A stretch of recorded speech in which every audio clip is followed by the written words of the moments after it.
Ahora, vamos a ver pancreatitis aguda y la definición a lo práctico, a lo sencillo, como me gusta, que tiene que ser. ¿Ya? La pancreatitis, al ser itis, es una inflamación y obviamente del páncreas. Entonces, esta se caracteriza porque puede ser, si bien, una inflamación aguda, ¿ya? Una inflamación aguda o una inflamación crónica, ¿ya? Dependiendo del tiempo de la evolución. Ahora, ¿por qué se llega a dar esto?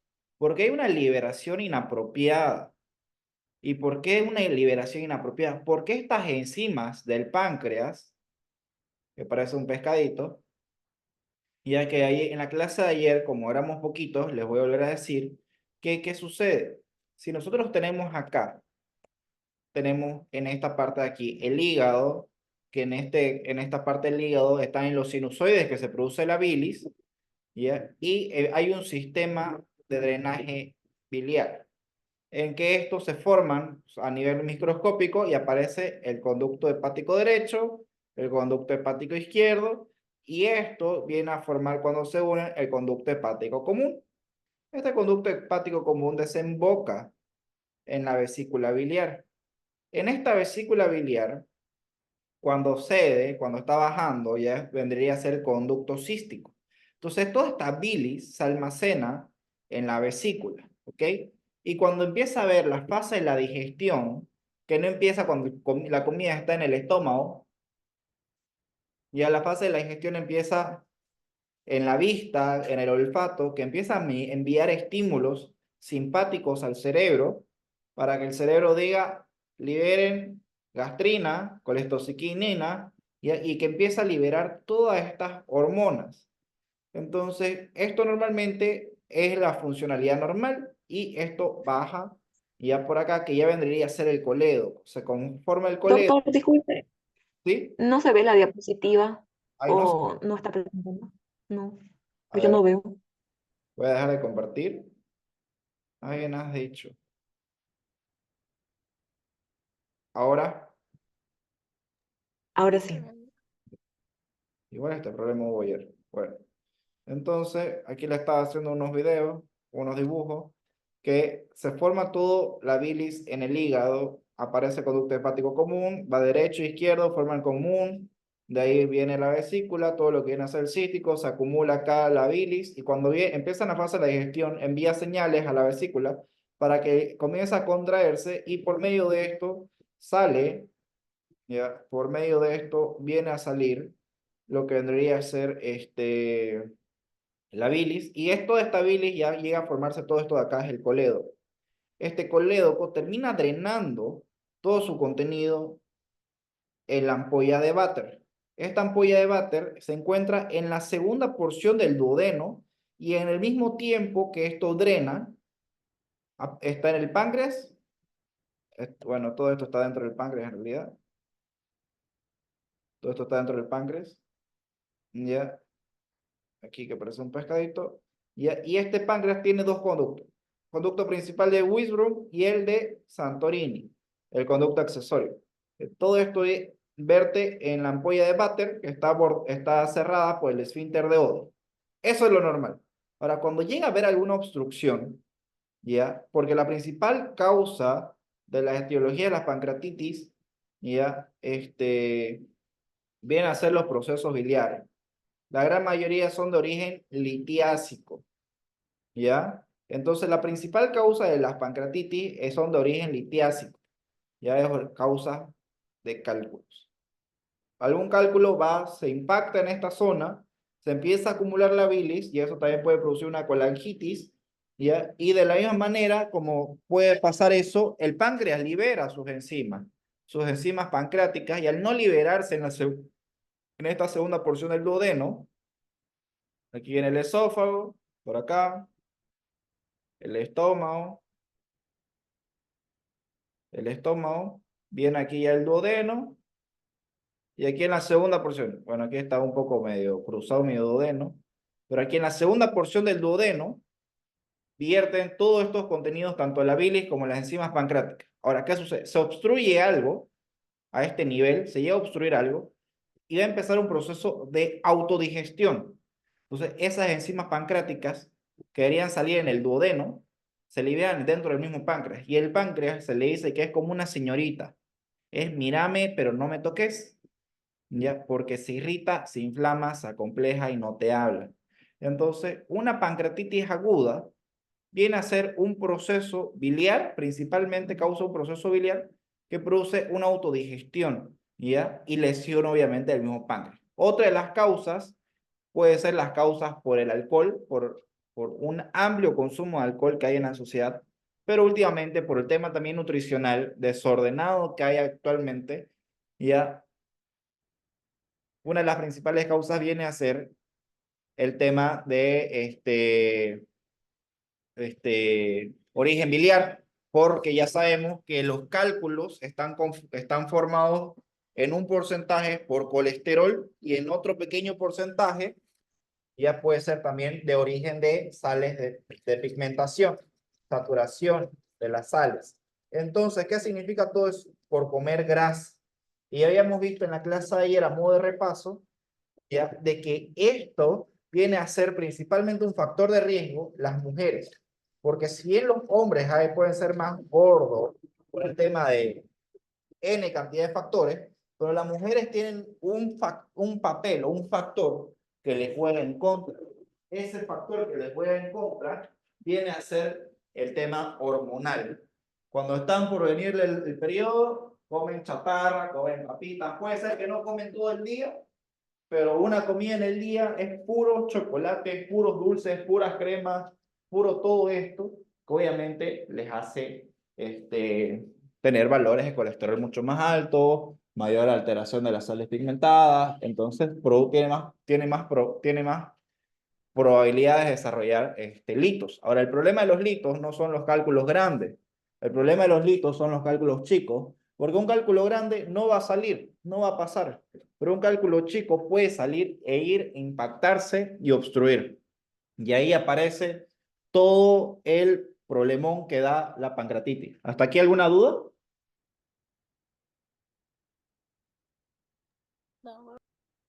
¿Sí? No, todo claro. Ok. Entonces, esto un mini repaso ya de lo de ayer. Después hay otras causas que obviamente es el consumo abusivo de los AINES, las personas que tienen un consumo abusivo de AINES, de medicamentos, igual pueden llegar a desarrollar pancreatitis, ya como también los AINES en exceso pueden llegar a desarrollar ya no solamente lesión del páncreas, sino que también puede llegar a desarrollar una insuficiencia renal aguda. Ya, porque también son nefrotóxicos. ¿Por qué? Porque todos los AINES se metabolizan por medio de los riñones. Entonces, al llenarlo de los componentes, llenarse estos riñones por tanto AINES pueden producir una injuria. ¿Ya? Entonces, principales causas de origen de pancreatitis, causas litiásicas. Un gran porcentaje. Hay literaturas que te dicen que un 90% de las causas de pancreatitis son de origen litiásico, 90%, y un 10% puede ser alitiásico. Dentro de los alitiásicos, ¿cuáles son? AINES, alcohol, consumo de cocaína, de drogas similares a la cocaína. Ya vamos a pasar. Ahora, dentro de la pancreatitis aguda, como les decía de manera más detallada, ya les había yo dado el chisme de que la causa número 1 vendría a ser enfermedades de vías biliares. Entre las causas número dos que están medio empatadas, es ingesta de alcohol y los AINES. Es como que están empatados en cuestiones de causa. Seguido de todo esto, ya bien está relacionado a las causas que son traumáticas por algún tipo de golpe, accidente, caídas de 3 veces la altura de la persona, incluso infecciones pueden llegar a desarrollar esto.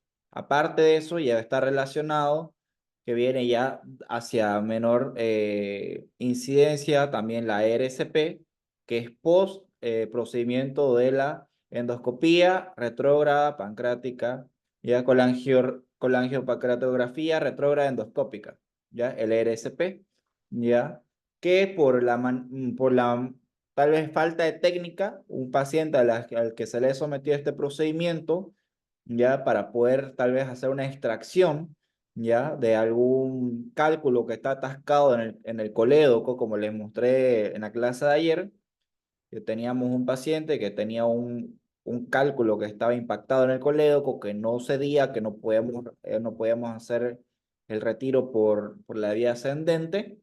Se recurrió a hacer una RCP previa haciendo una papilotomía, ¿no? Y el paciente, en este caso, no hizo una pancreatitis, pero hay otros pacientes, cuando no se hace con una técnica adecuada o son manejos muy complejos, pueden llegar a desarrollar pancreatitis, ya por lo que se lo está toqueteando el páncreas. ¿Ya? Porque tienen que saber de que por más que sea una cirugía para ayudar a una persona con su dolencia, no es hacer una invasión a su organismo. Y de ahí está venido metabólicas, hereditarias, en algunas ocasiones veneno, pacientes que utilizan antibióticos que son son más tóxicos, por ejemplo, fármacos que son utilizados hasta aquí en tratamiento de tuberculosis, pueden llegar a desarrollar, pero hay una menor incidencia. ¿Ya? Lo que tienen que saber es que son enfermedades vías biliares, ingesta de alcohol y AINES. Son las principales, incluso algunas que pueden ser RSP. Después, en la fisiopatología, que esto es algo que se pregunta mucho, ¿ya? ¿Qué es lo que sucede en una pancreatitis aguda? Vamos a ir viendo parte por parte de las causas, ya que esto puede darse frecuente. Un paciente va a decir, te llega con toda la clínica y dentro de toda esta clínica el paciente va a agarrar y te va a decir, doctor, tengo un dolor intenso, va a estar con retorcijones, va a estar tirado, te va a decir, tengo un dolor en cinturón, ¿ya? Y aparte de eso, vuelves a preguntar, ok, ¿ha comido mucho? ¿Qué ha comido? ¿Alguna comida muy cargada, condimentada? No, doctor, lo que pasa es que le tiré una fiesta viernes, sábado y domingo. O solamente te dice, le tiró una buena fiesta el fin de semana, ¿ya? Y en esa buena fiesta que le tiró el fin de semana, se bebió hasta el agua del florero. Puedes considerar que sea una pancreatitis de origen alcohólico, pero te va a preguntar a vos el cirujano o el residente, ¿por qué el alcohol hace daño? Porque este alcohol tiene un metabolito, acetaldehído, y este acetaldehído tiene un efecto tóxico. ¿Ya? El nivel no solamente en estas células, sino igual obviamente a nivel del cerebro, a nivel de las neuronas, por eso es que uno se marea y después se emburrera, pero tiene un efecto tóxico en las células pancreáticas, en las células acinares. Y estas células acinares, como son sensibles, como les decía, como son como una mujercita, ya no te hablan, se enojan y esto hace que estas células hagan un berrinche, el páncreas se acompleja, empieza a llorar y eso hace que active, que libere las enzimas, ya, sus enzimas lisosómicas. ¿Ya? Y esto va a llevar, ¿para qué más están escribiendo en el grupo? No me escuchan, creo. ¿Me escuchan todos los demás? Sí, doctor. Hay que están Sí. diciendo que el grupo de doctor se fue tío de nuevo.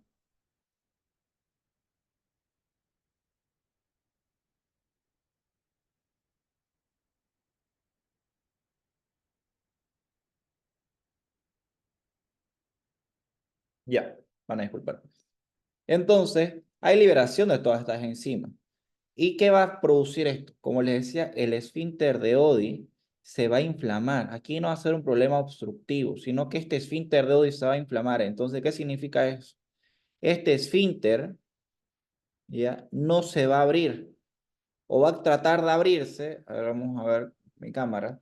Imagínense, este es el esfínter de Oddi normalmente, y el esfínter de Oddi cuando va a pasar algún contenido, ya sea biliar o de enzimas pancreáticas, está así, cuando va a pasar se abre, ¿ya? Pero ¿qué sucede si está inflamado? Se va a querer abrir y como está tan inflamado, su tono muscular del esfínter va a estar aumentado, y al querer abrirse, ¿qué es lo que va a hacer? No va a poder abrirse, o se va a abrir muy poco. Entonces no van a poder entrar todas estas sustancias. Entonces va a haber una retención de estas enzimas, ¿ya? Y se van a terminar liberando a nivel de los anginos pancreáticos dentro del mismo páncreas. Entonces, ¿qué se hace? Tantos pacientes que sean alcohólicos, además de eso, van a tener déficit de oligoelementos. Y esto va a producir una mayor posibilidad Me acepta, pero si esto está habilitado.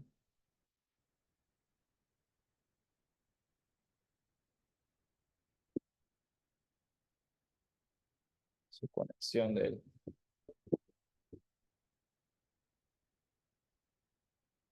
Ya, entonces todo esto va a hacer que el paciente, que por más que no le tire una borrachera previa a su y le dé su pancreatitis, puede ser que sea un paciente alcohólico crónico, y al ser un paciente alcohólico crónico, va a tener este déficit, va a tener este déficit.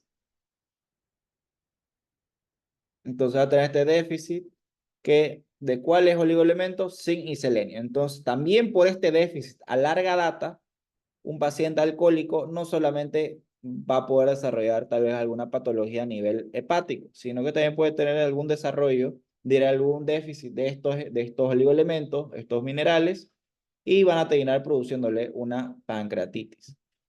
Sencillita la fisiopatología hasta acá. Vamos a pasar al siguiente.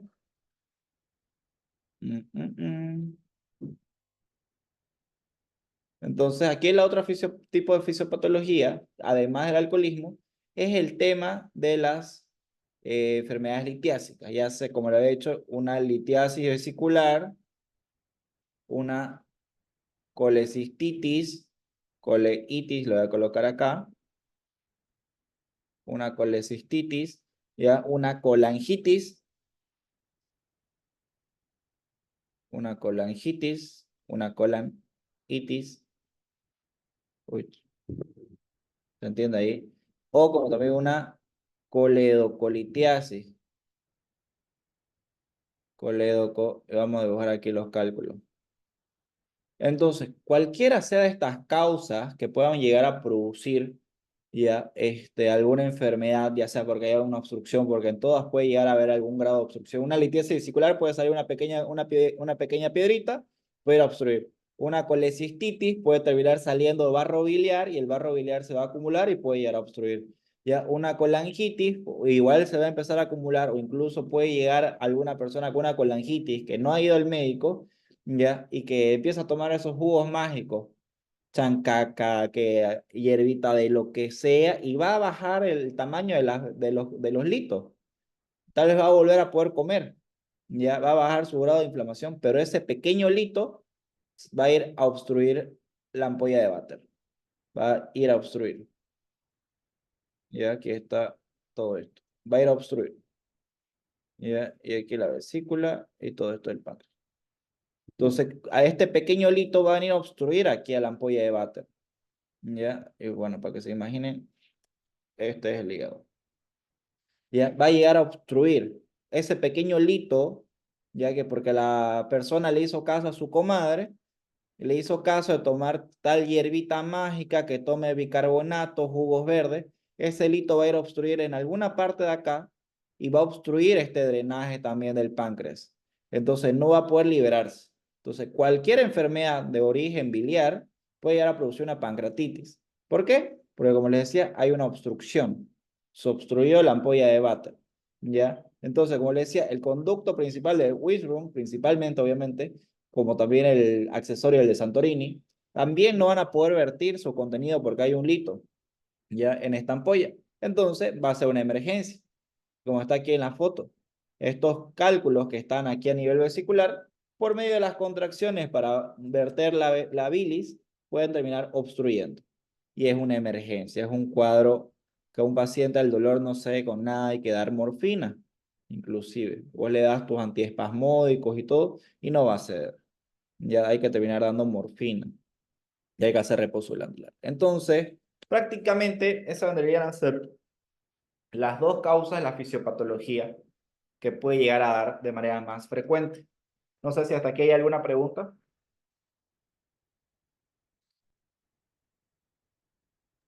Doctor, ¿qué tiene que ver el selenio y el zinc? Es que vi en la diapositiva que Ok. mostraba Lo eso. que pasa, lo que pasa es que va a haber un déficit, va a haber un déficit nutricional, ¿ya? Por oligoelementos. Al no haber estos oligoelementos, ya pacientes que aparte de estos déficits de zinc y selenio, están relacionados con la producción de las enzimas pancreáticas. ¿ya? Para regularizarlas, ¿ya? Y con toda la anatomía, con todo el parénquima del páncreas.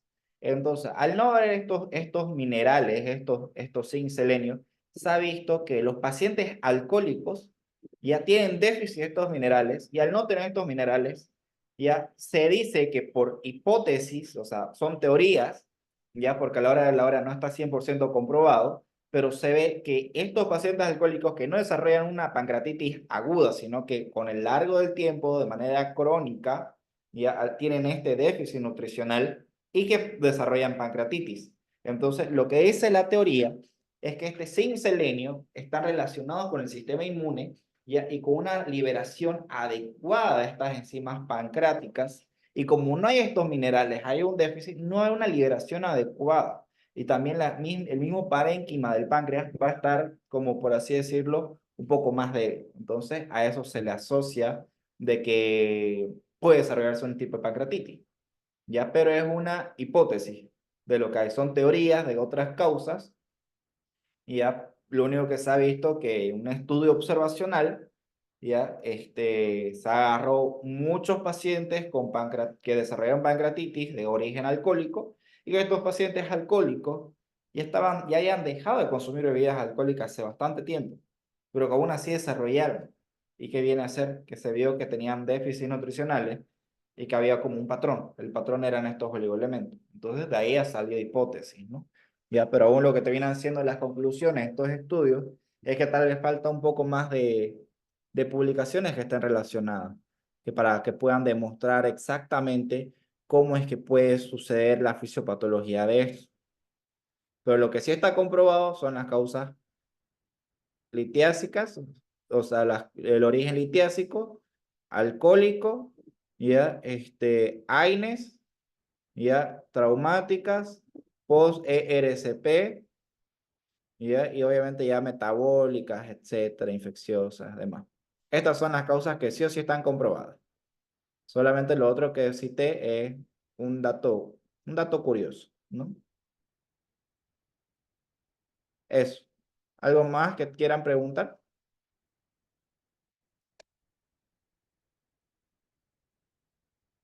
Bueno. Eh, Voy a borrar todo esto.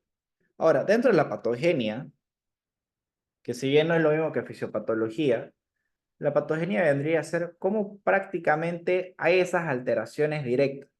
Y dentro de la patogenia nosotros vamos a ver que hay factores que son causales.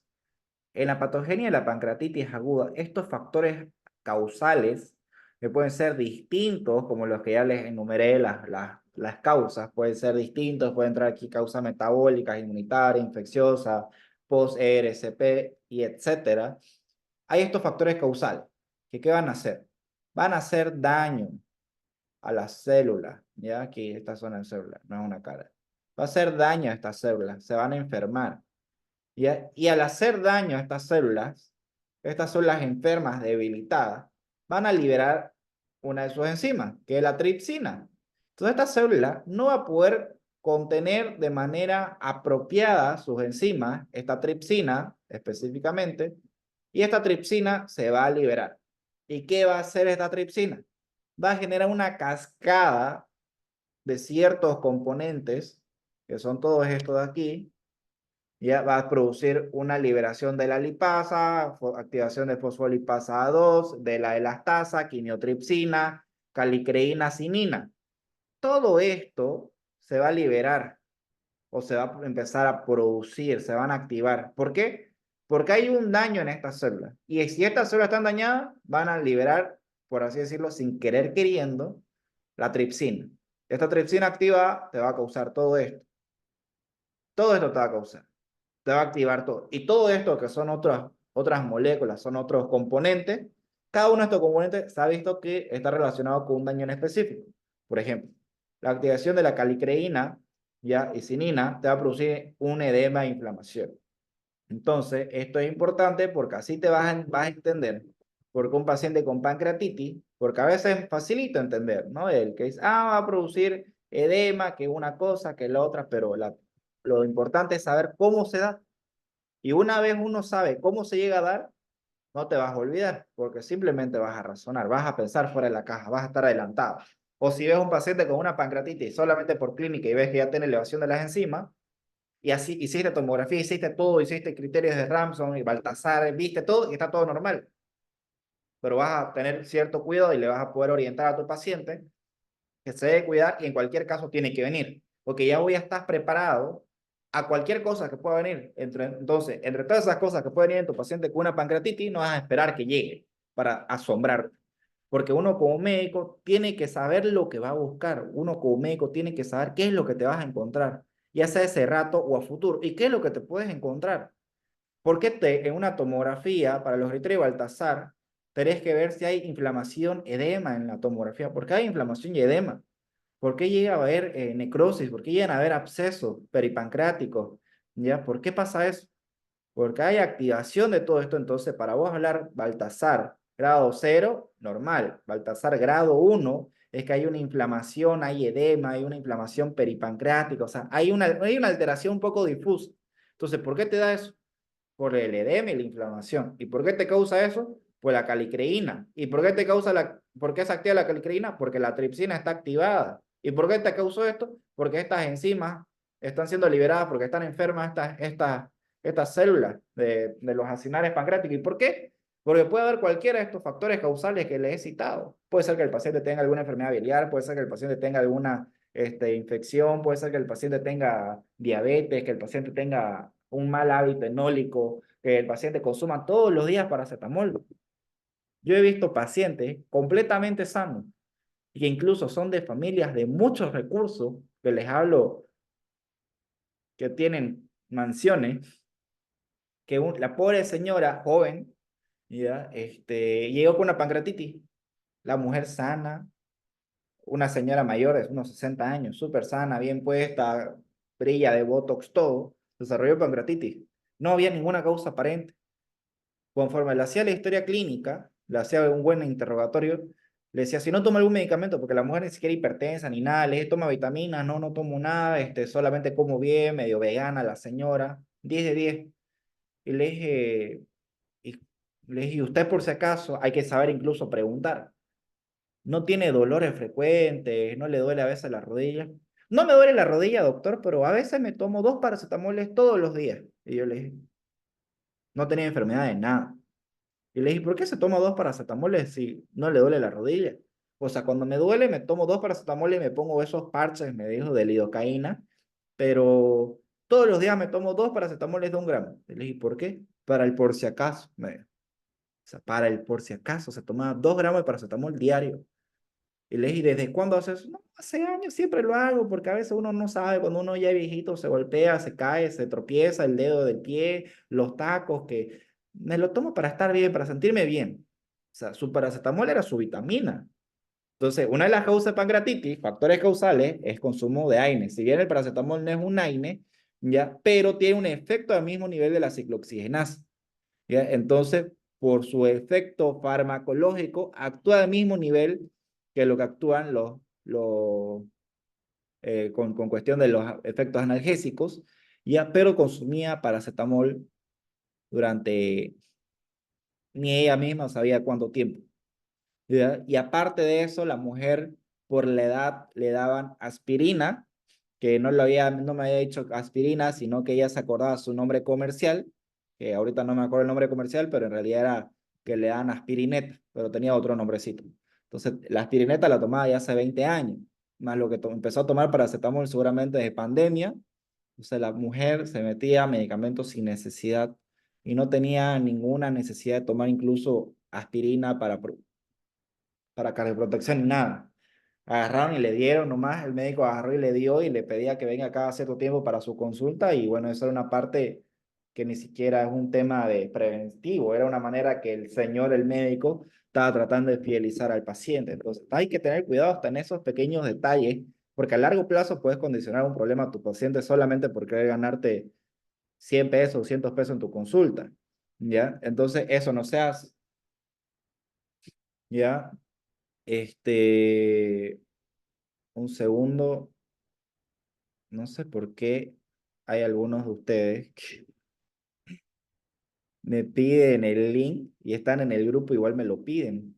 Se lo voy a pasar, parece que tienen algún problema. Un segundo, chicos, van a disculpar. Eh, ¿Dónde está? ¿Dónde está?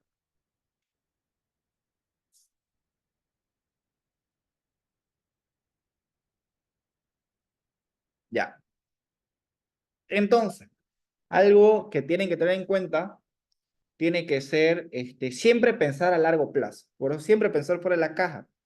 Por más que tal vez no vayan a ganar sus 150, 100, 200 pesos de su consulta fidelizada, ya, pero no le hagan daño a sus pacientes, porque no se trata de siempre tener que mercantilizar. Hay que generar, tenemos que trabajar para comer, pero no a costa de la salud a largo plazo de nuestros pacientes, por más que lo veamos que sean billetudos. Y eso no hacen los médicos de verdad, eso es porque te está yendo más en la parte mercantilista. Entonces, esta es la importancia. Y por ejemplo, después en los criterios Baltasar, que se los voy a mostrar, puede llegar a haber edema, daño vascular, puede haber necrosis, puede haber abscesos, puede haber todo eso. ¿Y por qué? Porque hay activación de la quimiotripsina y la quimiotripsina activada te produce más edema y daño vascular. Si vos ya agarrás y ves a un paciente con un signo de Cullen o claro, un signo de Cullen, ¿ya? Entonces vos vas a decir, ¿por qué tiene un signo de Cullen? ¿Por qué tiene hemorragia? ¿Por qué está sangrando? Entonces la razón de que esto va a ser porque hay una activación de la elastasa. Entonces, esto de aquí, ¿ya? ¿Por qué va a ser? Porque ha habido algún factor causal que está por ahí metido, ¿ya? Que no va a permitir que funcione todo esto bien y que a largo plazo ya pueda llegar a haber un daño vascular o hemorragia, ¿ya? Después, si hay necrosis, ya tu paciente tiene alteraciones en la coagulación, ¿por qué? Porque hay activación de la fosfolipasa A2. Y esta fosfolipasa A2, por si acaso, dentro viéndolo farmacológicamente, los AINES, ¿ya? Actúan bloqueando la ciclooxigenasa, ¿ya? Entonces, esto, algo súper extra. A ver.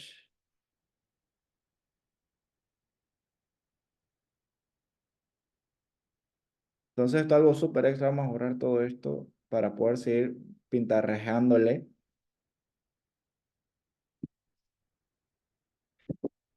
Por ejemplo, si ustedes tienen un daño en alguna parte, hay algún golpe, a eso le vamos a decir inflamación. A este nivel de la inflamación de la noxa está esta fosfolipasa A2. Fosfolipasa A2. ¿Ya? Y aquí empieza toda la cascada de la inflamación, el daño, y más abajo, casi al final, está la ciclooxigenasa. La ciclooxigenasa. Y aquí está la COX-1 y la COX-2. Ya, los AINES, ibuprofeno, ketorol, ketoprofeno, aspirina, todo, actúan bloqueando la ciclooxigenasa. Pero hay algunos que son selectivos o no selectivos y entonces solamente bloquean uno o bloquean los dos. ¿Ya? Entonces, imagínense, esta fosfolipasa 2 se está activando porque hay algún daño, algún factor causal, y entonces esta fosfolipasa 2 produce un cuadro inflamativo. Entonces, ese cuadro inflamativo, acuérdense, inflama, y al estar todo el organismo inflamado, vas a tener una inflamación sistémica, los vasos no van a poder circular normalmente, van a transportar bien sangre, y el problema es que no transporte sangre, poco oxígeno, ¿qué sucede? Muere el tejido, hay necrosis. Entonces, vos le vas a dar a un paciente para el dolor, tal vez le vas a dar a un paciente con pancreatitis y le querés dar un ketorol, no le vas a servir de nada. ¿Sabes qué tenés que hacer? Tenés que dar morfina porque actúa a otro nivel y aparte de estos pacientes se puede terminar utilizando corticoide, corticosteroides. ¿Por qué? Porque estos corticosteroides actúan bloqueando la fosfolipasa A2. Entonces, vos bloqueas aquí la fosfolipasa A2 que está activada por este daño inflamatorio que está produciendo las células ciliares y vas a evitar la necrosis y la coagulación. Entonces, ya saben hasta incluso por qué si dan un paciente con pancreatitis le dan corticoides. Obviamente hay que ver también cómo está el estado inmunológico y todo eso demás, ¿no? Hay que valorar. Ya, pero ya hay guías que te muestran que hay que utilizar corticoides para pancreatitis, incluso para las neumonías adquiridas en la comunidad, sobre todo en pacientes de la tercera edad. ¿Ya? Y por último, la lipasa, necrosis grasa. El problema de necrosis grasa puede haber una embolización grasa. Y eso se te da al pulmón y vas a tener un cuadro, un TEP. Entonces, claro, tromboembolismo pulmonar, un TEP. Entonces, esta es la razón de que ustedes, si entienden todo esto, estas tres diapositivas, ustedes entienden estas tres diapositivas, uno, van a poder responder cualquier pregunta que les vayan a hacer y ustedes ya como profesionales van a poder adelantarse o dar una mejor orientación a sus pacientes porque van a saber por qué sucede eso. Tal vez no al paciente, pero a los familiares van a poder ustedes explicarles. Porque un paciente que tiene un mal hábito alcohólico, que es un alcohólico de muchos años, y dicen, doctor, pero mi padre ya no toma bebidas alcohólicas hace 5 años, 2 años, ¿por qué? Porque puede ser que sea una causa crónica por tal vez esa teoría que le he comentado, ¿ya? Y que aparte hay daño en estas células pancreáticas, porque el alcohol produce este daño. Puede ser progresivo y puede ser que haya habido algún factor extra, que tal vez es alcohólico, su padre tiene tal vez riesgo cardiovascular elevado, tiene diabetes, tiene alguna alteración metabólica, puede tener aparte que ya no consume bebidas alcohólicas, pero puede ser un gordito, un flaquito desnutrido. Si ustedes pueden incluso razonar y poder responderle mejor a los familiares, y si ustedes le responden bien a los familiares de su paciente, se van a ganar muchos otros pacientes, entonces eso les sirve incluso más adelante. ¿Hasta aquí alguna duda? Si está todo claro, comenten 7. Vamos a ir viendo. Ay, caramba, esto se movió. Eh, Venga, chicos. Uch, voy a mover esto que ahí se movió y mi talk no me permite avanzar si eso no está bonito. Presentar. A ver, ya, todo claro. Belleza. Ya, a ver, otro comentario, otro sí. Ya. Entonces, dentro de esta pancreatitis aguda, esta patogenia, ya tal vez detallándolo un poquito más, vamos a ver alcohol, cálculos biliares, hiperlipidemia, hipercalcemia, traumatismo, etcétera. ¿Ya? ¿Qué va a suceder? Van a haber eventos intracelulares que se entienden poco. Estos eventos intracelulares que se entienden poco puede estar relacionado, por ejemplo, lo que yo le estaba comentando con el tema del zinc y del selenio. Ya no se entienden, se ve que están relacionados porque hay como hay una frecuencia estadística. Ya incluso en la maestría que estoy haciendo, ya les mostré los mismos estudios y les pregunté cómo se interpreta esto y me dijeron, son eventos que no se entienden, me dijo. Entonces, de ahí ha salido esto, de lo que me ha respondido mi maestría. Y estos de mi maestría son unos genios porque son del Job Hawkins. Entonces, no se las estoy charlando yo, al menos que ellos me las charlen a mí y eso, ocurre que se las estoy charlando. Pero apelo a ellos, ¿no? Entonces estos eventos van a llegar a producir una pancreatitis aguda. ¿Cuál pancreatitis aguda? ¿Ya? ¿Cómo va a producir una pancreatitis aguda? Porque hay productos que se están liberando constantemente. Y yo ya les había dicho cuáles. Hay activación de interleucinas. ¿Cuáles? 1, 4, 6 y 8. Frecuentemente son esas. Y aquí nosotros vemos la 1, la 6 y la 8. Aquí no está la 4. Pero yo les decía que son las que más frecuentemente siempre están. Entonces, siempre en todo cuadro inflamatorio, si ustedes no saben qué interleucinas aparecen exactamente, o no la han leído, no la han estudiado, es algo nuevo, no le van a apelar diciendo 1, 4, 6 y 8. 1468. Casi en todas las enfermedades que he visto y he involucrado algunas interleucinas que aparecen son estas. Siempre en la gran mayoría. Entonces aquí ustedes ya tienen al menos, si les preguntan en un pase de visita, están mejor que no responder nada.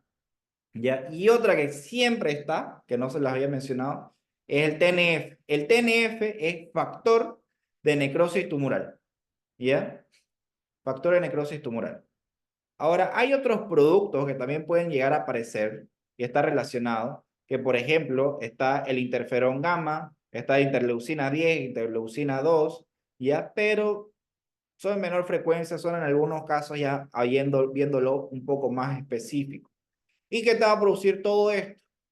Todo esto te va a producir de que tu paciente puede llegar a entrar en hipovolemia, y obviamente la hipovolemia, poco volumen, te puede dar un shock hipovolémico, pero también como hemos visto que hay necrosis, hay hemorragia, ¿ya? Y si hay necrosis, obviamente van a haber células, van a haber bacterias que no son las comunes. Puede haber sepsis, entonces también estamos frente a un shock séptico. Y en pancreatitis, antes de que sangre, también puede haber una pérdida de líquido. Y eso es parte de los criterios Ramsson, que a veces se valora a los 24 y a las 48 horas. A las 48 horas vos tenés que ver el líquido porque puede llegar a haber una pérdida mayor de 4 litros. Ya puede haber pérdida de líquido. ¿Ya por qué? Porque hay alteración de la permeabilidad vascular por el cuadro inflamatorio. Entonces, y ese cuadro inflamatorio, esa alteración del tono vascular, ese aumento de la permeabilidad, las pérdidas de las proteínas, y ya lo había explicado, hay un equilibrio entre presión osmótica, que son de los solutos, de sales, iones, todo esto, y presión oncótica, que está netamente encargado por cuestiones de proteínas, y la principal proteína de nuestro organismo es la albúmina. Entonces, si hay un desequilibrio de esto, va a haber una pérdida de líquidos, va a haber un escape del contenido vascular. Entonces, escape de contenido vascular, hipovolemia, shock, síndrome de respuesta inflamatoria aguda, o sea, terrible, borrar todo. Entonces, eso es parte también de la patogenia de lo que va a aparecer. Vamos. Entonces, dentro del cuadro clínico, pero hay otro que antes hay que ver. Esto. Vamos a pasar al anterior. Esto está desordenado. Dentro de la pancreatitis aguda, lo que ustedes tienen que agarrar y ver. A ver, quiero ver si toditos están prestando atención. Quiero ver si están con sus apuntes. Pero aquí ya nos empezamos a poner un poco más serio. Yo sé que tal vez hay algunos en el trabajo. Quiero ver que estén con sus apuntes. A ver, prendan sus cámaras. Vamos.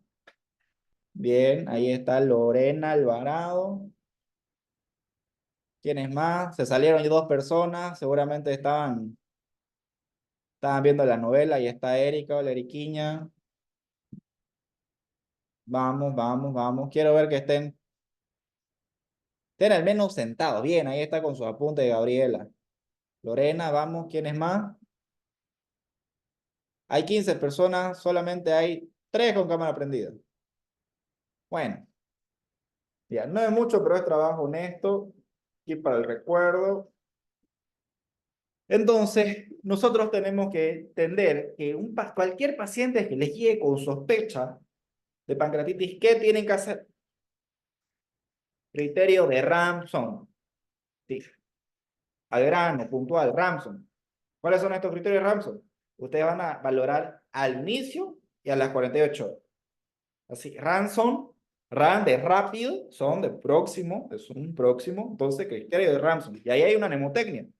Porque así como tal, si ustedes lo buscan, ya, ustedes dicen, ¿cómo voy a aprender toda esta chorizada de información? Nunca se van a olvidar el llega y el échalo. ¿Por qué? Porque el paciente llega, tenés que ver laboratorio, donde tenés que ver leucocitosis, tenés que ver LDH, tenés que ver edad, tenés que ver la glucosa y el AST.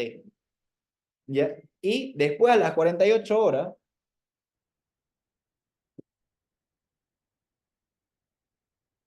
pucha, pobrecito, se para saliendo. Y después a las 48 horas, tenés que ver cómo está evolucionando. Si está mejorando, no está mejorando, si le vas a dar de alta, no le vas a dar de alta, entonces échalo.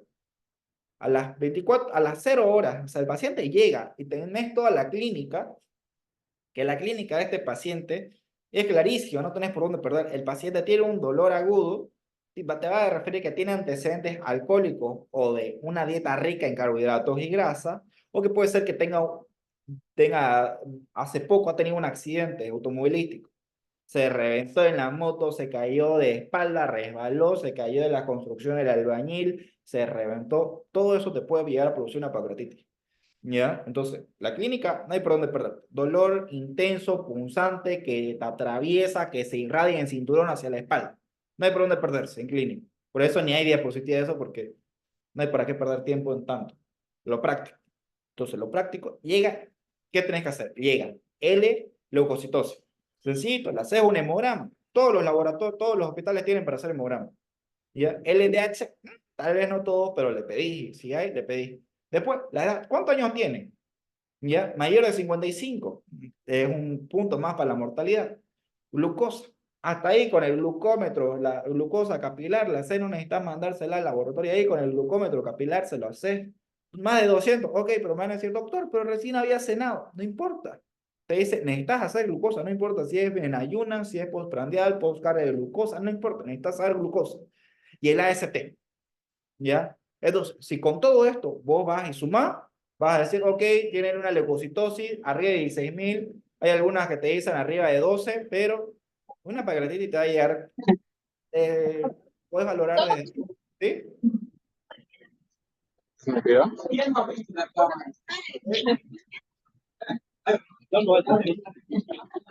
Pero aquí, perrito. sobre esa clase, el material. Vamos a silenciar. Silenciar. Ya. Entonces, vas a solicitar todos esos laboratorios y vas a ver cuántos puntos tiene. Dependiendo de cuántos puntos tiene, vas a ver cuánto de mortalidad tiene. En ese momento, tu paciente, cuántos puntos tiene, si tiene 2, si tiene 3 a 4, y va sumándose. Si tiene más puntos, más check, ya tiene mayor mortalidad. Entonces, aquí nosotros tenemos en el llega, son 1, 2, 3, 4, 5. Si aquí en el tiene 5 puntos, tiene los 5 check, ya tu paciente en ese momento ya tiene una mortalidad de un 40%. Después, a las 48 horas, tenés que volver a valorar. Ya ves cómo está, si tiene déficit de base mayor de 4, ya, y sabemos que déficit de base mayor de 3 es algo agudo, menor de 3 es algo crónico. Entonces, un déficit de base mayor de 4 es un punto. El calcio sérico en el ionograma, que han puesto. Ya, ahorita respondo. El LDH vendría a ser como es un laboratorio que se solicita y se puede utilizar como un reactivo de fase aguda. Ya claro, es un reactivo de fase aguda. Ya. Entonces, después se ve el calcio sérico, ya cuando está en el ionograma, el calcio sérico, pedís calcio sérico, no, hay algunos laboratorios que marcas nomás el cuadradito ionograma, y te debería venir el calcio sérico, pero para prevenir y no estar volviendo a mandar y pelearte con el laboratorio, marcas ionograma, y al ladito le vas a poner CA, calcio sérico, ya. Sobre todo estos que van a ir al internado, coloquen de esa manera para evitar problemas o pregunten en el laboratorio porque a veces ya se enojan porque la rayaste la hoja de laboratorio. Entonces preguntan, ¿ya? ¿Cómo está su calcio? Y anotas calcio sérico. Después, ¿cómo está el hemograma? Dentro del hemograma que le pediste, no te fijas en el del comienzo, le haces otro a las 48 horas. Si ese hematocrito, comparándolo con el del inicio, ponerle, si tenés un hematocrito de 44, 48, y a las 48 horas le volviste a hacer otro, y ha bajado su hematocrito, es un punto, ¿ya? Si después, dentro de la gasometría, ves que hay acidosis, ¿ya? Que a veces en algunas gasometrías viene el boom, o lo pedís como un laboratorio aparte, como química sanguínea, ¿ya? Y ¿cómo están los líquidos? Hay secuestro, balance hídrico negativo de varios días, negativo, tiene signos de congestión, ya de edema, entonces ya líquidos de secuestro. Y el oxígeno, su oxígeno, está menor de 60. ¿Y cómo ves si el oxígeno está menor de 60? No es que vas a medir haciendo así, ya con la gasometría. ¿Cómo está la gasometría? Ya, si vos ves que todo esto te va sumando, ya, depende de cuántos puntos tiene acá, aumenta tu mortalidad a las 48 horas. ¿Ya? Entonces, esto ustedes tienen que hacer siempre cuando ven un paciente con pancreatitis. O tal vez no lo vayan a hacer ustedes, pero le van a preguntar, doctor, ¿cuáles son los criterios Ramsay? Llega, échalo. Échalo, E de déficit de base, esta D debería ir por atrás. Ya, la C de calcio sérico, la E de hematocrito, descenso de hematocrito, la A de acidosis, acidosis por boom, ya, la L, líquidos secuestrados, pérdida de líquidos, y la O de oxígeno, ¿ya? Después ya hacen esto y ya después ustedes ya pueden ver, organizar, por ahí en su centro de salud no hay para hacer tomografías, tienen que mandar referencia del San Juan, al japonés, o su tomógrafo ustedes se fregó, o están en provincia y no tienen, ya, pero si llegan a tener y ven una tomografía, se valora. ¿Qué se valora? En la pancreatitis aguda van a ver criterios de Baltasar.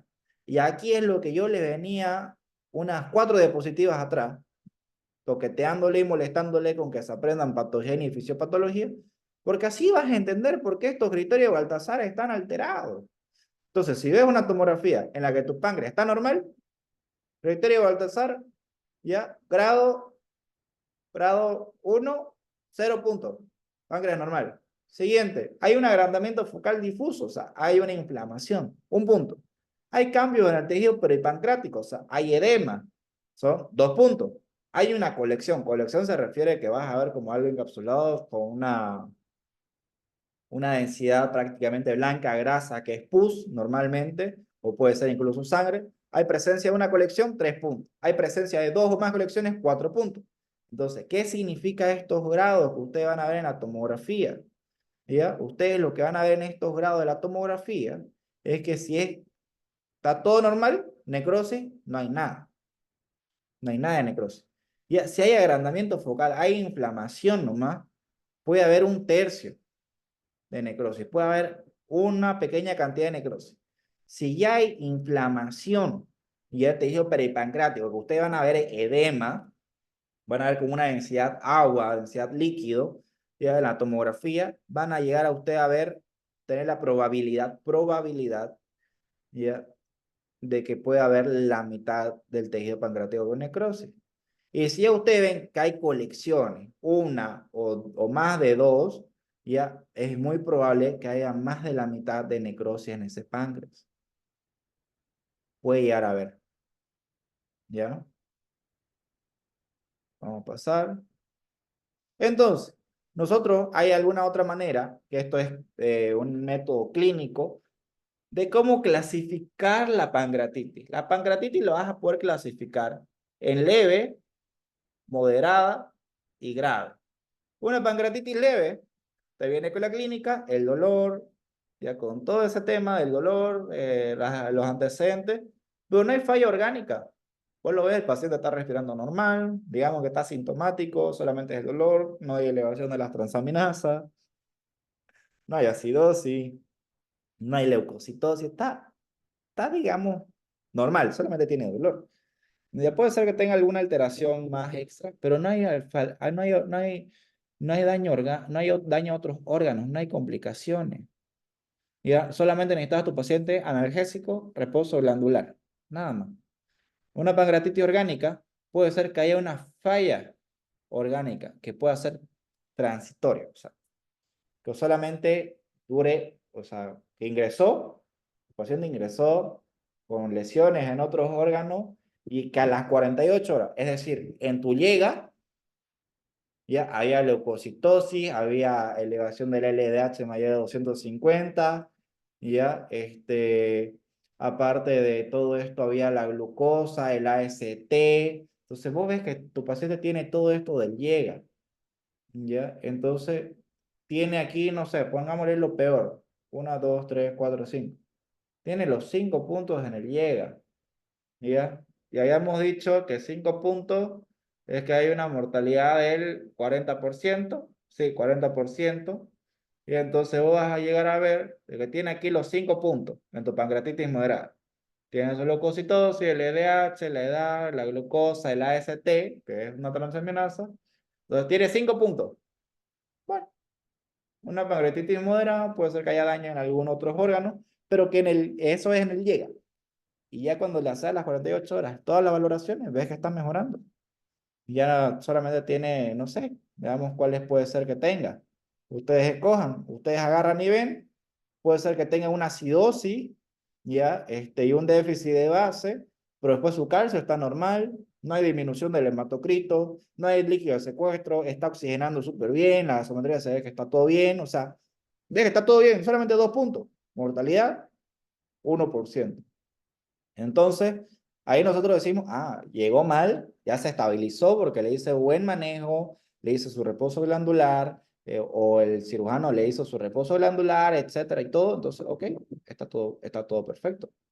Entonces, felicidades por el equipo y ya eso se vendría a decir que una pancreatitis, ay, una pancreatitis moderada.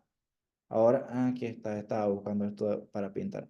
Ahora tengo esto que se me escondió aquí. Ya, Y ya una pancreatitis grave es el paciente llegó mal y a las 48 horas sigue mal, no mejoró. ¿Ya? Y por eso es que yo les decía que una pancreatitis no es un manejo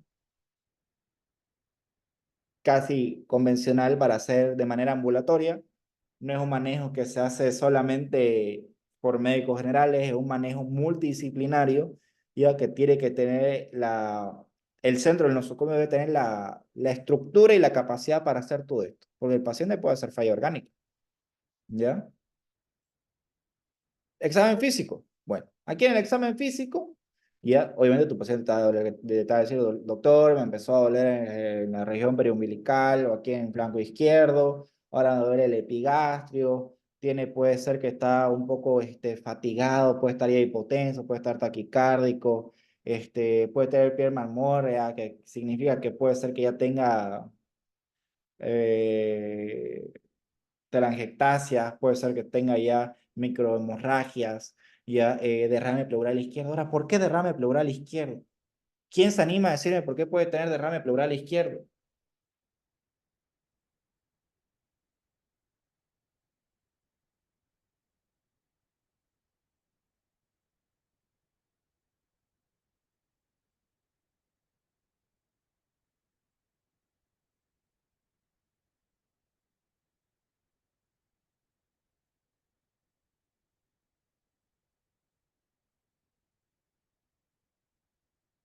¿Quién se anima a decirme?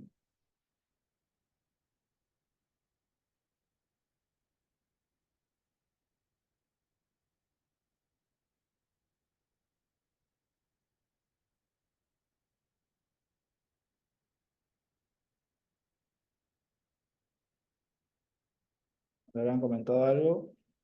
No saben en los comentarios. ¿Quién se anima a decirme por qué puede ser que haya derrame pleural?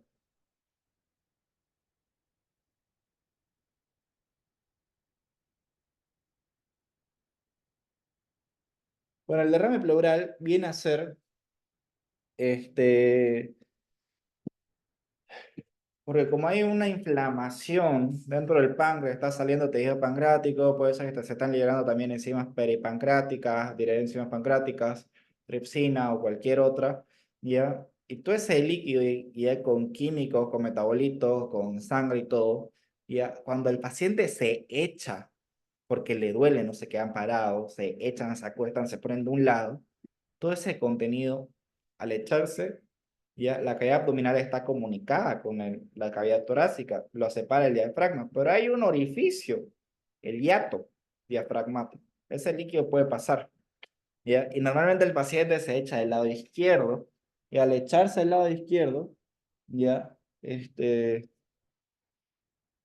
al echarse al lado izquierdo, el paciente puede terminar irritando todo lo que sea el parénquima pulmonar izquierdo, y ahí aparece el derrame pleural por la irritación. ¿Ya? Aparte, por esa misma razón, pueden llegar a haber estertores basales por el derrame pleural, puede llegar a haber distensión abdominal porque la sangre y todo el contenido pancreático es irritativo al peritoneo. Pueden haber náuseas y vómitos porque el paciente no va a tolerar, ya va a estar todo eso retenido por la bilis, entonces el paciente va a estar descompuesto. Y aparte, el AST es una enzima, es una transaminasa, ya que esto se va a elevar y va a hacer referencia a que hay daño a nivel de los hepatocitos. Entonces, no va a tolerar el paciente alimentos, cualquier cosa que vaya a comer, lo va a oler. Después, los signos de Cullen y de Frey-Turner, ya viene a ser una equimosis periumbilical, Cullen y de Turner en flanco. ¿Ya? Y esta torrea, bueno, prácticamente que el paciente no te va a tolerar ningún tipo de alimento, no va a tolerar grasa, todo lo va a querer vomitar y eso. Entonces, este tipo de dolor, como le decía, es característico, punzante, es profundo. Se puede venir a irradiarse hacia la espalda, y eso es lo que le dicen dolor en cinturón, pero no se confíen que todo dolor en cinturón vaya a ser de pancreatitis. ¿Ya? Ahora, algo que te van a preguntar muy probablemente y va a ser amilasa y lipasa. ¿Cuál se eleva primero? La amilasa. ¿Por qué? Porque la amilasa se eleva a las primeras horas, a las 2 horas. ¿Ya?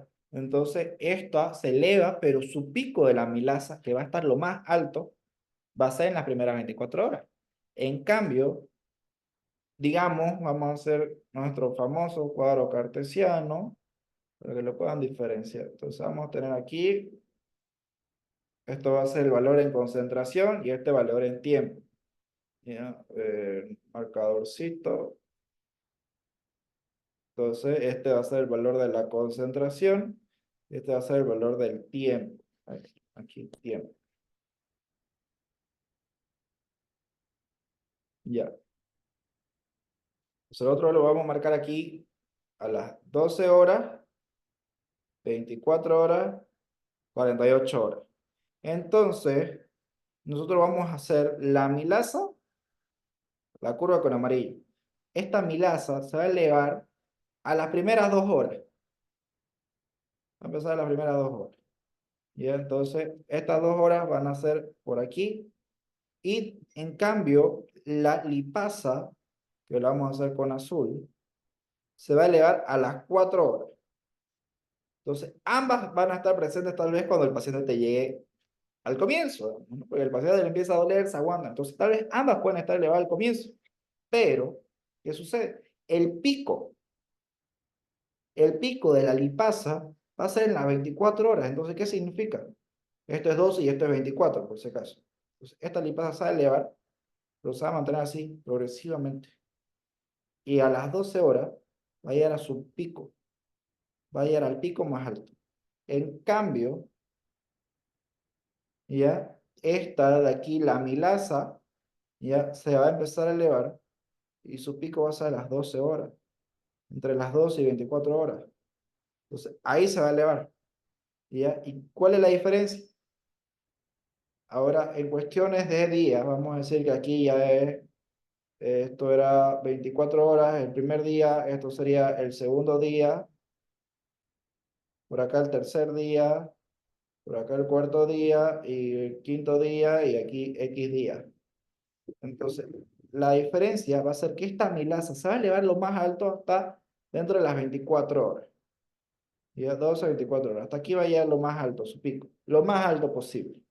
Va a iniciar en las 12 horas y lo máximo que va a llegar va a ser hasta las 24. Y va a empezar a descender hasta el quinto día se va a descender. ¿Ya? En cambio, esta lipasa, que habíamos dicho que se eleva su pico máximo 24 horas. Y este pico ya se va a elevar, bueno, no se va a elevar más, pero se va a mantener en la línea del tiempo mucho más tiempo. Ya, de 8 hasta más días. Entonces, ¿qué es lo que vos vas a hacer si alguien te pregunta, ¿cuál se eleva primero? La milasa, doctor, lo vas a hacer. A ver, le van a decir, no sé, interna, Madaito Rico. ¿Qué enzima pancreática se eleva primero? ¿La milasa o lipasa? La milasa, doctor. ¿Y por qué? Aquí está la respuesta. Y la lipasa, si la lipasa igual se eleva en las primeras horas, sí, se eleva en las primeras horas, pero el pico de la lipasa va a ser a partir del primer día. En cambio, el pico de la milasa va a estar desde las primeras 12 horas. Y lo más alto que va a llegar va a ser a las 24. El paciente te llega ese un día posterior. Si vos ves que el paciente ya está un día y un poco más, y vos ves que está tal vez un poco elevada la milasa por encima de la lipasa, entonces es que ya el paciente ya lleva un poquito más de hora. Entonces, esta es la respuesta. ¿Ya? ¿Alguna pregunta hasta aquí, antes que lo borre? Doctor, entonces la lipasa va a ser la más específica en este caso por el tiempo de Sí. duración. Este,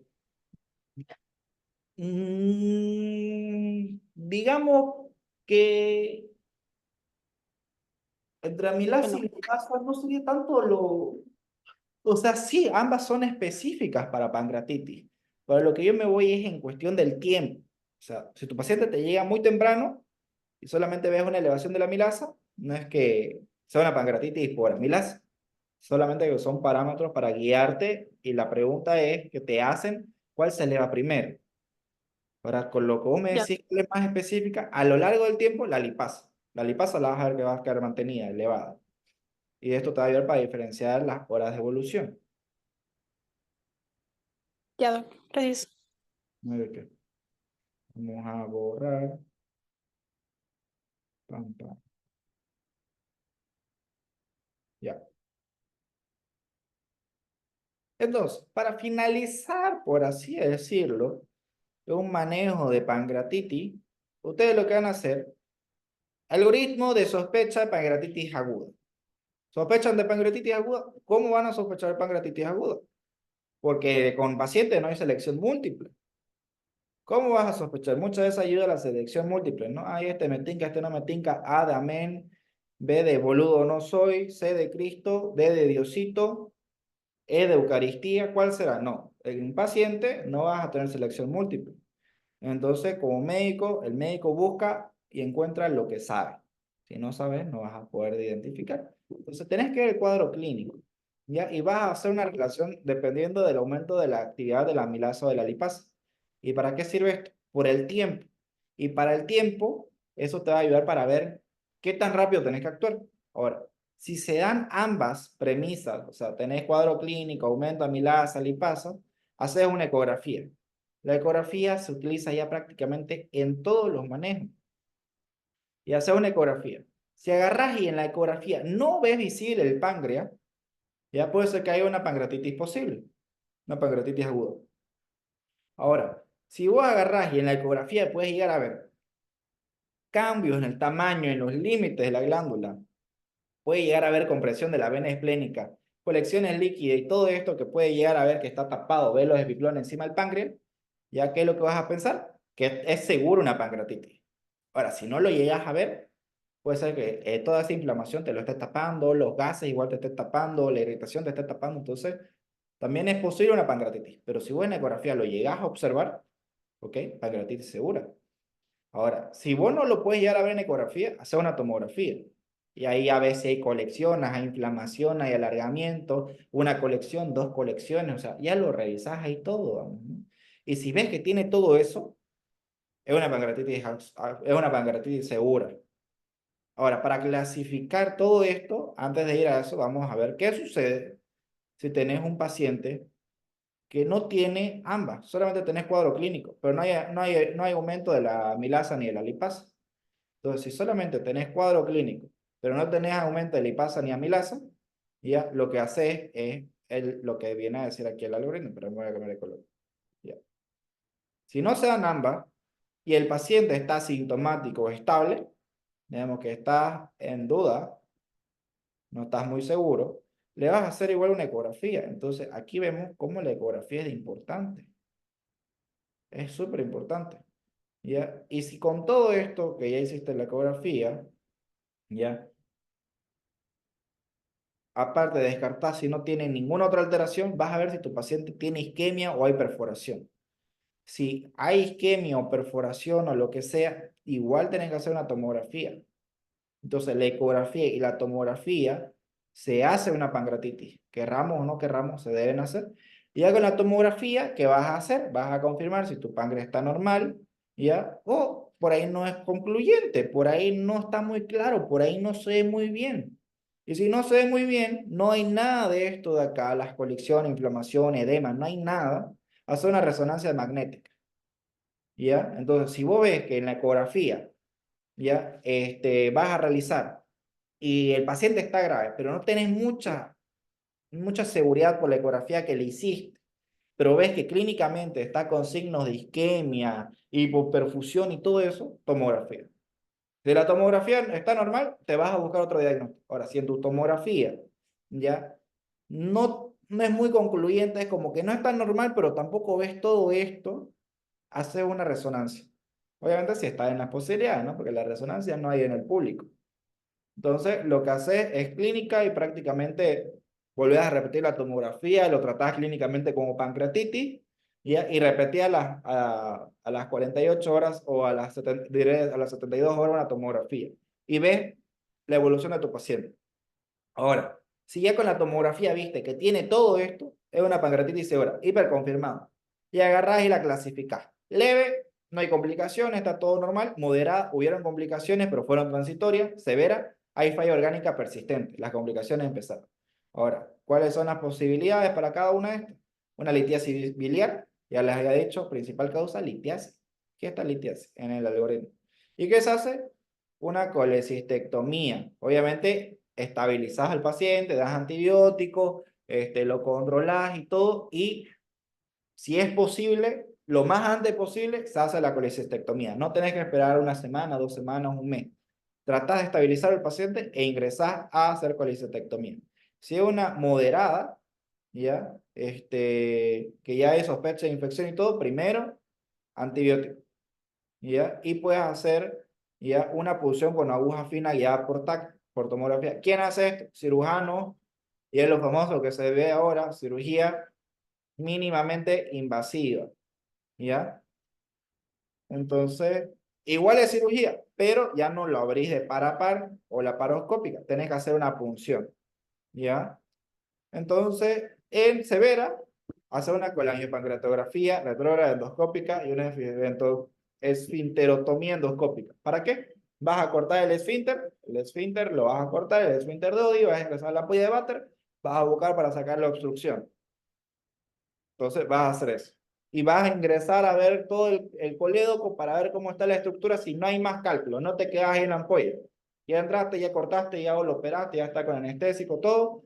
Entras a revisar toda la viabilidad para ver si no hay algún otro cálculo que vaya a descender y que termines volviendo a tener otro pancreatitis.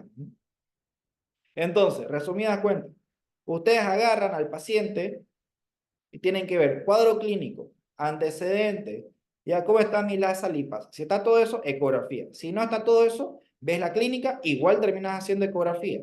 ¿Ya? Si en la ecografía no es muy concluyente, ¿ya? Haces tomografía. ¿Ya? Y en la tomografía, comprobar, es una pancreatitis segura. ¿Ya? La otra opción, si en la tomografía aún te deja duda, resonancia, pero aquí no es nuestra situación, no sé los otros colegas que tenemos igual de Ecuador, Perú, no me acuerdo de otros países que están a nivel conectados, ya me olvidé, perdón. Ya, hacer tomografía y en la tomografía ya la clasificar.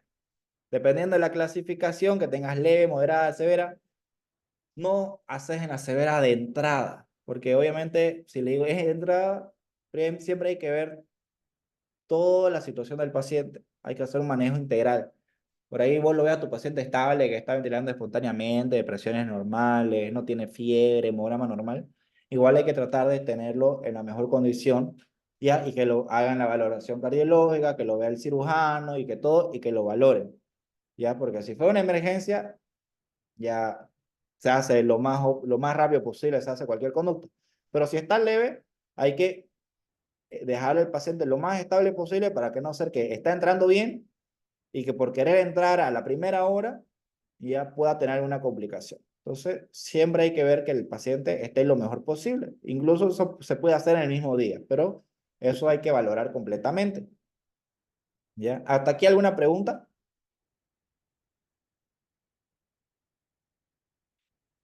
Ahora, antes de que me digan, doctor, ¿cuál es el tratamiento completo? ¿Cuáles son las indicaciones? No las van a hacer ustedes, pero se las digo. Uno, el paciente va a tener reposo glandular. No puede comer, ¿ya? Ni siquiera puede ingerir líquidos. Le van a pasar líquido todo vía parenteral. Van a tratar de mantener todas las alteraciones hidroelectrolíticas al borde, que no haya tener ninguna alteración hidroelectrolítica, ¿ya? A dar analgésicos. Dependiendo de la clasificación, se pueden dar antibióticos. ¿Qué antibióticos le vas a dar? Tenés que tratar y pensar antibióticos que están en tubo digestivo. Puedes utilizar metronidazol, puedes utilizar ceftriaxona para cubrir gram negativos y anaerobios. Porque ceftriaxona cubre gram negativos. Metronidazol cubre también gram negativos, pero principalmente cubre anaerobio e incluso protozoario, ¿ya? Parásito. Entonces, con eso ya de entrada, digamos que estaría estable tu paciente. Ahora, si ya está más complicado, ves que tiene todo lo demás, le inicias el tratamiento empírico y como se tiene que hacer en la moderada una PAF, o sea, una punción con aguja fina, ¿ya? Todo ese líquido peripancreático que salga de cavidad se va a mandar a una parte a hacer cultivo de secreción más el antibiograma. Y ahí van a ver qué bacterias o qué bacteria está y a qué antibiótico es resistente y sensible. Y ahí voy a ver si está bien lo que se está dando de la ceftriaxona y el metronidazol, si es sensible o si son resistentes, le cambias a otro. Y ahí mismo te dice cuáles son sensibles. Entonces, ese es el manejo prácticamente en todo. Se hace tratamiento empírico pensando en qué bacterias podrían ser de manera general. Confirmas tu tratamiento antibiótico por medio de cultivo. ¿Ya? Entonces, aparte de eso, vas a dar analgésico. En estos pacientes vas a utilizar morfina. Se hace soluciones decimales, ya 0.1 miligramos kilo peso, se hacen bombas de infusión, Y si no hay, se debe de utilizar tramadol. Esto lo dejas para que lo prepare la enfermera ¿cómo se dice? En microgotero, entonces se va haciendo un manejo así. Y obviamente si hay fiebre, le vas a dar paracetamol y si es persistente, vas a pasar a dioxadol y medio físico.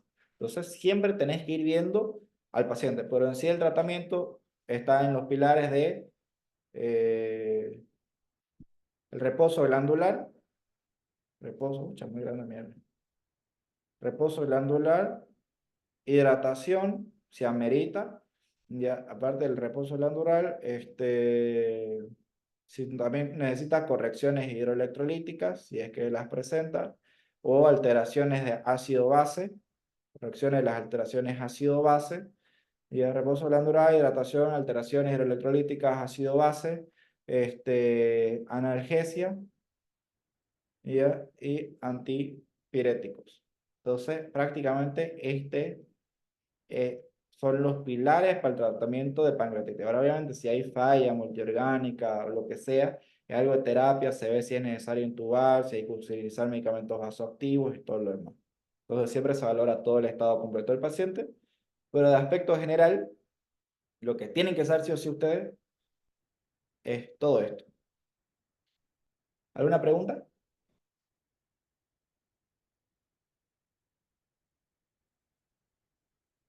Parece que no hay pregunta.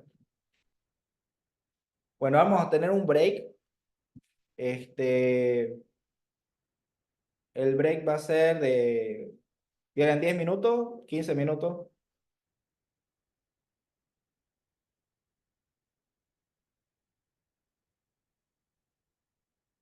Para que estiren las piernas, se preparen algo, un café, un jugo, algo para 10 minutos. Ya. Perfecto. Nos vemos en 10 minutos entonces, doctores.